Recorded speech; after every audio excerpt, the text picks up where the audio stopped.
know, I don't think I activated this door the first time around. Okay. Fine.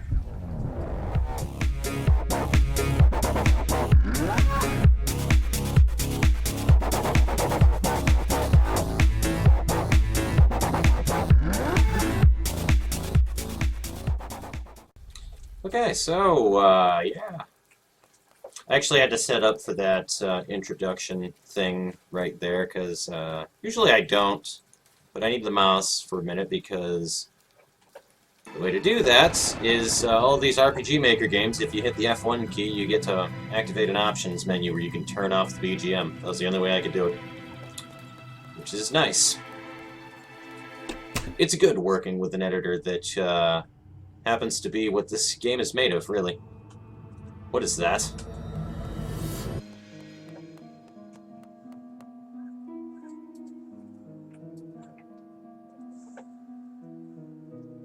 This game has taken an interesting twist from what I thought it was going for, honestly. Wow. It's so warm. Cat with glasses. Interesting. Oh. A cat. The crooked cat. I hope that isn't an inconvenience. You can talk. Yes. My name is Black. Okay. I was entrusted with a rather singular task. I was to give Claire instructions on how to get out of here. Me? Do you know me? Excellent question. No, I do not. Not at all. Why would I know you? Are you aware of the situation you're in? What do you mean? You were cursed? Cursed? Yes. You were trapped in this world of darkness. This looks like a bad dream. That would be grand. Oh, but unfortunately this isn't the case. This is all very real, and you are so gonna die. Anyway, I see. In this case, the curse traps mediums in a parallel space. Mediums. Yes, those capable of interacting with the dead. Like you. Dots. Anyway. In this place, you will find some pillars like this one behind me. These are called blazes. I play Minecraft. I hate blazes. Those you will find will not be lit. Due to the nature of this place, the lights will affect its integrity. Lighting them all will make the parallel space unstable and eventually destroy it. To light them, you need just to touch them. See, how can I find them? I don't have that information. The space changes constantly. I see. Thanks. One more thing. Yes. There are 3 mediums inside the parallel space, not counting you. You may want to find them. Their strength in numbers. Dots. That is all. Class is no longer in session. I hope to see you again, Miss Claire. Thank you. What was that? Good question. That was a horrifying noise. Good Christ. They may have been the police officer. The one outside. Yes. He isn't supposed to be here. Why is that? He isn't a medium. I finished that sentence in my head. Oh. Luck can have really strange sense of humor. Anyway, I'll be off. I want to explore this place for a bit. Maybe we'll meet up again. Good luck, Miss Claire. Thanks. Miss Claire. Yes? That doll. Dots. Never mind. Dots.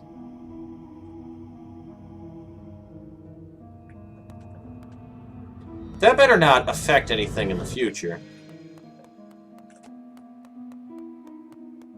The only direction that I have right now is to check outside on the police officer.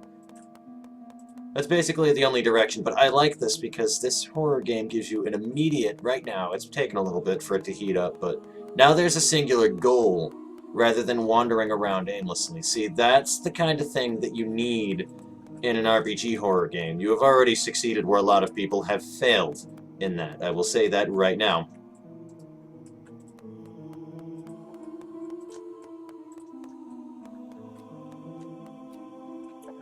Oh, Christ.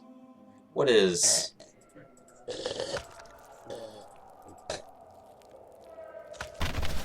No. Stay up.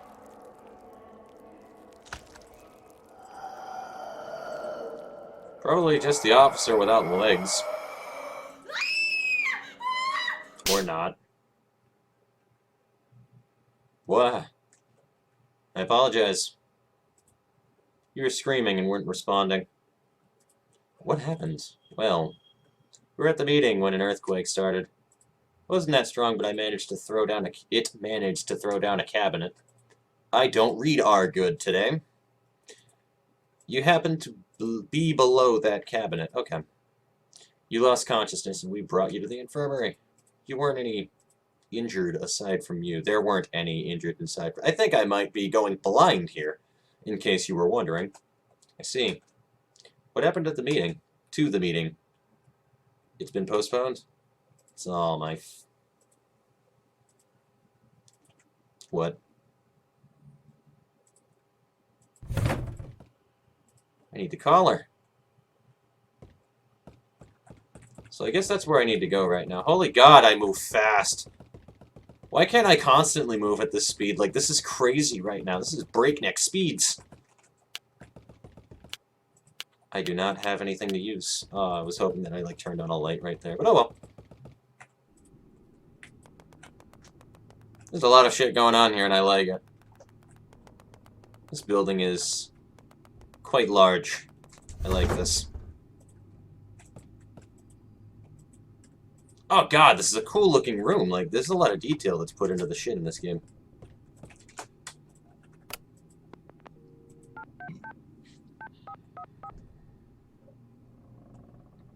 Claire?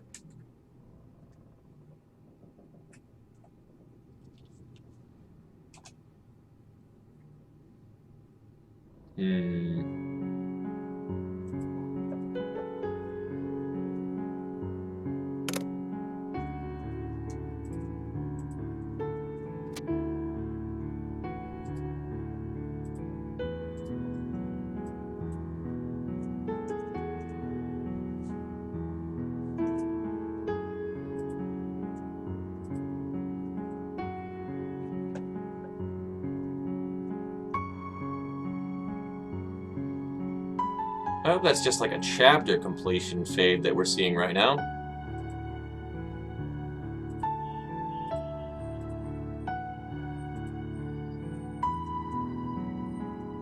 Thanks for playing. Oh.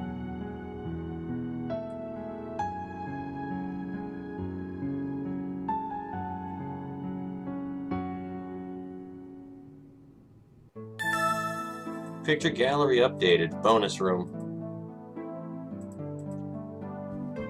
I am okay with this.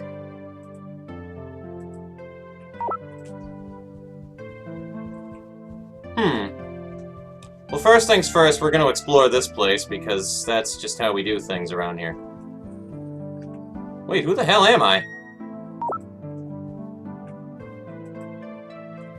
Seriously, who the hell am I playing as?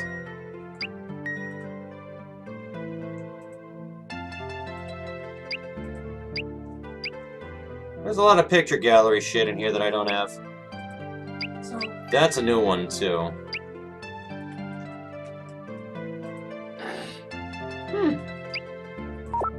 Interesting.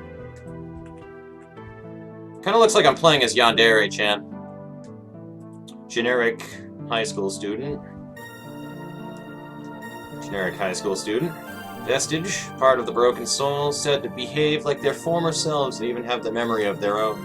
They can't remember their deaths, capable of moving but prefer to stay in one place for prolonged periods of time. Main targets of pranks pulled by the Doll family. When under extreme amounts of pressure, they enter a state of frustration. Shortly after, the instability of this state makes them break and eventually vanish from existence forever. That's sad. Gloria. An offense mechanism. I don't know what an offense mechanism is. Good use of the Kaz lights, though, right here. I see that. Tarantula. Resides in the dining room, harmless, doesn't like the doll family of their pranks, hates smoke. If this thing is harmless, I want to try now. I'm going to go back later on and I'm going to go in there without Jody on me and see what happens. I'll throw that into this episode right after this. The doll family. Pranksters. They mostly stay in the basement area. Harmless. They hate singularity inside the family. Because of this, they give special treatment to dolls who stand out from the others, from reasons other than their color. I don't even get what that was going on about, and that is most certainly not harmless. I'm pretty sure that you lobbed me into an abyss earlier. Claire, the Crimson Witch. Claire? Spoilers! I don't know. Jody. The mysterious doll with the blue dress. Jody isn't a part of the doll family. She sometimes giggles and moves on her own. The giggles can be a problem in hiding situations. Even if Claire decides to drop her, Jody will come back eventually. That's creepy, but awesome. Okay. The other floors are closed to the public. The owner said something weird about it. It sounded like Nut in and Demur, or something like that. Black. Grimalkin. I'm gonna look that up because I know that that's a literal term for something. Turns out it's just a noun for a cat, or an old female cat, or an ill-tempered old woman. Originates from some pretty old English of the word grey, and all of that shit. Interesting stuff. Blaze, the light in the darkness. The statue of a phoenix, yep. Takeda Shinichiro, or Shinichiro, the police officer, sucked into the parallel space with M. Dies shredded to pieces either way. Lovely. Shibuya Ryota. I always ruin that. Koronoma High School senior student and Students' Council's vice president. Born a calm, calculating individual, he takes his work as vice president solemnly. His eyes make him look ruthless and evil, striking fear in those who break school rules. Those who know him well say he's kind and attentive. Okay, he just looks like a dick. I don't know why that was a thing. Fei Lin, cat. Cat. I guess that's her nickname or something. Age 17, weight, whatever. Deuterogenist. I don't know what a deuterogenist is. Well, I still have the dictionary page open, might as well get into this one. It's just a Greek word for the second most important character to the protagonist. Koronome High School, senior student, and Students' Council president. Their parents are working overseas while she finishes her studies. Childhood friend of Claire, she likes her older sister. And she's very protective of Claire. Planned the whole festival by herself in less than a week to reduce overall meeting time. Vice President Shibata Ryota acknowledges her capabilities and looks up to her. She likes dog plushies and dislikes apples. Students say, quote, best SC ever. Kureya Akagi, dog. Dog, cat. I don't even get it anymore. The protagonist, Koronome High School second-year student, born a medium like her mother. She learned to live with her ability at an early age. Squeamish. Her mother died when she was 8. Lives a normal life with her father. Extremely popular at school to the point where she has a fan club. Likes sweets and dislikes spicy food in general. Likes making wishes, but those never come true. Normally cats usually attack or threaten her, but she doesn't dislike them. It's titled Maya at the Park. I think that about wraps it up then, right there.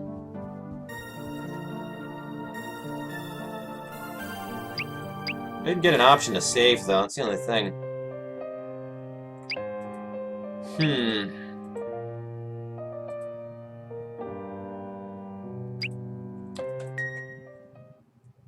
That was an interesting experience, definitely. I can't wait until that full game comes out now. I thought it was going to be a little bit longer than that, but it left off on a really good note, actually. I assume in the main game, if there are going to be chapters, that'd be like a chapter change right there, but yeah. I guess it's opinion time now.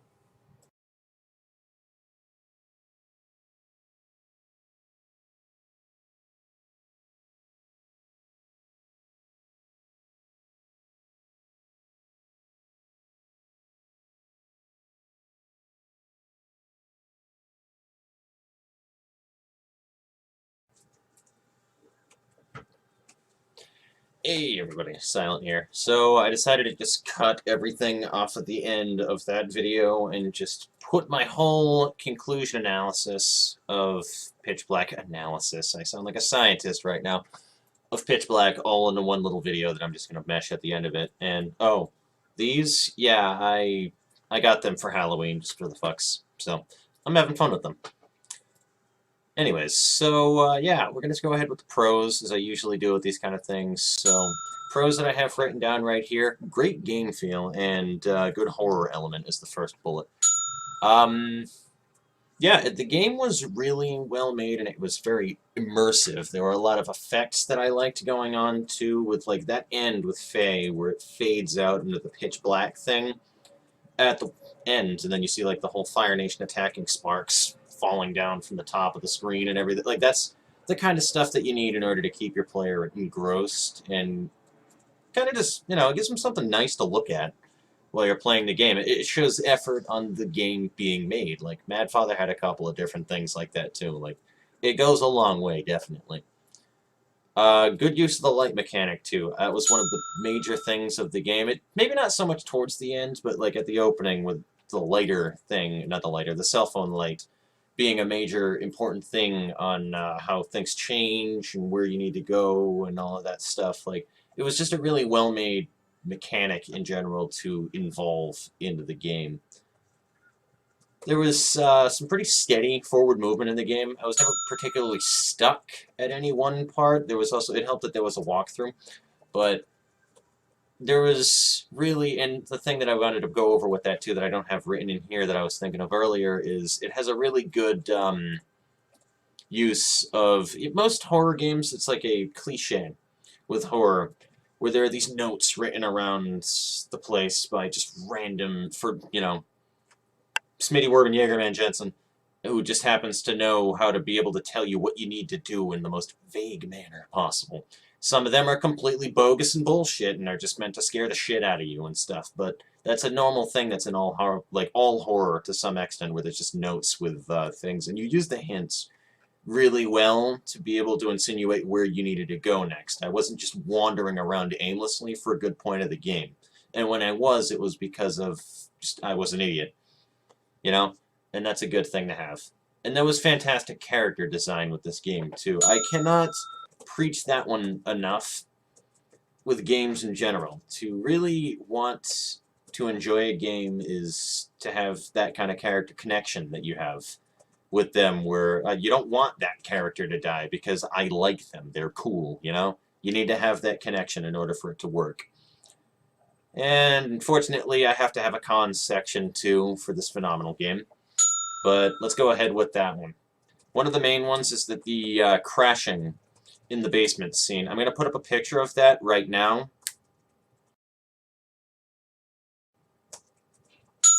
But yeah, the crashing in the basement, that happens occasionally with, if you step out at the wrong time, and it happened where I got the death scene at some point too for some reason. Maybe it only happens once, I don't know why, but it crashes occasionally trying to find the sound file. I don't know why, but it does. Definitely something to look into. If you can't fix it, you can't fix it. Whatever. No big deal, though. I'm not going to hold that one against you. Shit happens. Second one that I have here is offer a little bit more of a hint, maybe, towards the basement scene when you need to use 8-directional movement to face the wall and then ride it on the bottom of the screen to get to the other side. Because I literally had no idea that that was a thing that you would have actually implemented as an important movement in the game, and maybe mentioned shimmying or something in a note somewhere. I don't know. Something like that. Maybe there was something and I didn't see it, though, too. Another thing that I thought of only while editing, actually, maybe use it more as a mechanic to get through the game rather than just that one spot. Perhaps use it to shimmy behind walls in a really tight crawl space or something to get past. It would be a really neat thing to add into the game to add more interesting play to it as well. The intro of the game, it's not really, this isn't something that bugs me necessarily. These cons are just things that I found that somebody might rip on later on in the future, really. They're not so much things that bugged me about the game, because I thought that it was pretty top-notch, to be honest with you, but I do need to be fair here. The intro was pretty lengthy for somebody who doesn't want to sit still too long playing a game. I don't know why they'd be playing an RPG horror to begin with, but they might find objection to that, where the opening was just so lengthy, and it took a while before it got to the torches thing too, which I think is like the main part of the game. I have to put my hands like way up here. I've been doing hand gestures down here, but that I think is like the major thing where the game really picks up right there. That's when, the whole game up until that point is just right here, and then you hit the torches and you're moving up towards that climax. And it just took so long for it to pick up right there. And then final one that I really need to put towards is you didn't really have jump scares, which was neat, because jump scares are cheap, but they're also like the most effective way to scare the shit out of somebody. But if you were going for something that was like really scary, I particularly wasn't too scared playing the game. It was kind of like, ooh, okay, no, that's not right, kind of stuff, those feels, but nothing was particularly really scary about the game that would induce panic, necessarily. Not for me. Not the same for Sebastian, clearly, but there's, that's just me. So we're going to move over to the conclusion now. Yeah, basically the top one that I have is just to wrap up all of my former points before, good feel, good mechanics. I can't help, too, but highlight that fact that I had pointed out in the last episode, too, with the torches. You added a fucking goal for the player in an RPG horror. Do you know how amazing that is? Like, with everything else, the goal is based off of the story, not an actual mechanic that you do in the game that goes directly to the player. That is significant for immersion, especially for an RPG horror where the gameplay is very limited. Now you have to go around this horrible nightmare and find these torches and light them in order to get the player to leave, to get the main protagonist to get out of this hell. You need to find these torches. That's a big deal to be able to do something like that. Mad Father, it's we need to find Father. Eve, it's get out of, the crazy art gallery that you're in. Like, it's always something like that. Yume Nikki kind of had something like that, but it was very out there, and you were very lost during the game and had to hug a walkthrough for it. But yeah, other than that, the last thing that I really need to point out is that just easily this game, for a lot of people, I think would be on the level of very popular RPG horrors like Mad Father that I've been referencing this whole entire time to compare it to. And I hate making these comparisons 90 times in a row, but what else can I do? There's really not much else to make a comparison to for an analysis, I guess.